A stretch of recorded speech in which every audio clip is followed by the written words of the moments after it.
ఈవీఎంలు గొప్ప అంటాం. దీనివల్ల ఏమవుతుందంటే ప్రజల్లో కూడా ఒక కన్ఫ్యూజన్ ఒకటి క్రియేట్ అవుతున్నది. ఇవాళ పార్లమెంట్ జరుగుతుంది. పార్లమెంట్లో 2-3 రోజుల నుంచి దీని మీద డిస్కషన్కి పట్టుబడుతున్నాయి ప్రతిపక్షాలు. మరి అధికార పక్షం దాన్ని అలో చేయటం లేదు. ఎందుకు అలో చేయటం లేదు? ఇప్పుడు ప్రజలకు కూడా తెలియాలి. ఇప్పుడు ఇందులో చాలా టెక్నికాలిటీస్ ఉన్నాయి. ఇప్పుడు దయాకర్ గారు చెప్పిన కానీ రావు గారు చెప్పిన వాటిలో చాలా టెక్నికాలిటీస్ ఉన్నాయి. అది సామాన్య ప్రజలకు తెలియదు. ఇది తెలియాలి అని ఏంటి, ఒక థ్రెడ్బేర్గా ఒక డిస్కషన్ జరగాలి పార్లమెంట్లో. దాని మీద ప్రజలకు ఒక అవగాహన కలగాలి. దాన్ని ఎలో చేయొచ్చు కదా, మరి ఎందుకు చేయటం లేదు? పార్లమెంట్లో ఎందుకు అడ్డుకుంటున్నారు? దాన్ని ఎందుకు పోస్ట్ పోన్ చేస్తున్నారు? కొన్ని సర్టెన్ ఇప్పుడు రాహుల్ గాంధీ గారు కూడా ఆయన కామెంట్ కూడా కొంచెం నాకైతే బాంబు పేలుస్తాం కాదు, ఎందుకు మరి ఆయన ఎందుకు వెయిట్ చేస్తున్నారు? ఎందుకు పేల్చడం లేదు? అణుబాంబు లాంటిది, ఐటమ్ బాంబు లాంటిది అని అంటున్నారు. సరే, ఆయన రేట్ చేసి కామెంట్లు చేశారు కదా, మేబీ గ్లిమ్స్ తర్వాత ఒక ట్రైలర్ తర్వాత మెయిన్ బాంబు పేలుస్తారు మరి. అదే దానిని అట్లా సాగదీయకుండా ప్రజల్ని విశ్వాసంలోకి తీసుకొని ఆయన చెప్పదలుచుకుంది ఏంటి, ఏం ఇప్పుడు వారు ఏమంటున్నారంటే పార్టీ పరంగా వాళ్ళు ఒక వ్యవస్థను ఏర్పాటు చేసుకున్నారు. ఎక్కడెక్కడ ఈ లోటుపాట్లు జరిగినాయి, ఎక్కడ అక్రమాలు జరుగుతున్నాయి అని చెప్తున్నారు. అదేవిధంగా వాళ్ళ ఆర్గ్యుమెంట్ కూడా మనం చూడాలి. సిఈసి ఆర్గ్యుమెంట్ కూడా ఏం చెప్తుంది, మేము ఇట్లా కాల్ఫర్ చేస్తున్నాం, ఎక్కడైతే లోపాలు ఉన్నాయి ఇవన్నీ పెట్టాలి. అదేవిధంగా బూత్ లెవెల్లో వాళ్ళని కూడా దాదాపు 1,60,000 మందిని వివిధ పార్టీల ద్వారా నియమించాం, వాళ్ళు రేజ్ చేసినవి కూడా మేము కన్సిడరేషన్లోకి తీసుకున్నాం అని చెప్తున్నారు. అంటే కోర్టుకు కూడా ఏంటంటే కొన్ని పరిమితులు ఉన్నాయి ఈ విషయంలో. అదేవిధంగా అసలు ఎన్నికలని ఆపాలని పోస్ట్పోన్ చేయాలనేటువంటి పార్టీస్ కూడా కొన్ని ఉంటాయి. పార్టీస్ అంటే పొలిటికల్ పార్టీస్ అని కాదు, వ్యక్తిగతంగా కొంత ఉంటుంది. సో ఇదంతా ఏంటంటే ఒక కొంబర్సం ప్రాసెస్లో రాజకీయ పార్టీల మధ్య ఒక ఏకాభిప్రాయం ఉండాలండి.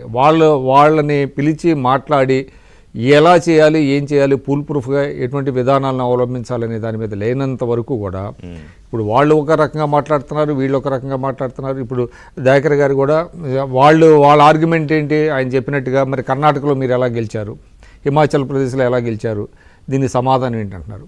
కాబట్టి ముందు దీన్ని ఏంటంటే పూర్తి స్థాయిలో ఒక ప్రక్షాళన చేయాలి. అదేవిధంగా సిఈసి ఏర్పాటులో కూడా గతంలో ఏ విధంగా అయితే ఉన్నదో ప్రధాన ప్రతిపక్ష పార్టీకి చెందినటువంటి ఒక సభ్యుడిని కూడా వేయాలి. అది తీసేయడం వల్ల మరి ప్రభుత్వానికి ఎందుకు ఆ విధంగా చేసిందనే దాని మీద ఇప్పటివరకు కూడా వాళ్ళు సరైనటువంటి సమాధానం చెప్పలేదు. వాళ్ళు చెప్పలేదు. ఇంకోటి విక్రమ్ గారు, ఎలక్షన్ కమిషన్ కూడా ఇప్పుడు ఈ ఓట్ థెఫ్ట్ అనేది ఇంత చాలా పెద్ద ఎలిగేషన్. అది నేను ఒక చోట మొత్తం 543 పార్లమెంట్ నియోజకవర్గాల్లో ఆయన క్లియర్గా అన్నారు, 2024 సార్వత్రిక ఎన్నికల్లో రిగ్గింగ్ జరిగింది, ఓట్ల చౌర్యంలో ఎలక్షన్ కమిషన్ పాత్ర పోషించిందంటే దానికి కూడా ఏమీ ఎలక్షన్ కమిషన్ స్పందించలేదు. అంటే ఏదో ఆయన మాటలు మేము పట్టించుకోము, వేగ్ ఎలిగేషన్స్ అంది కానీ సరిపోదు కదా.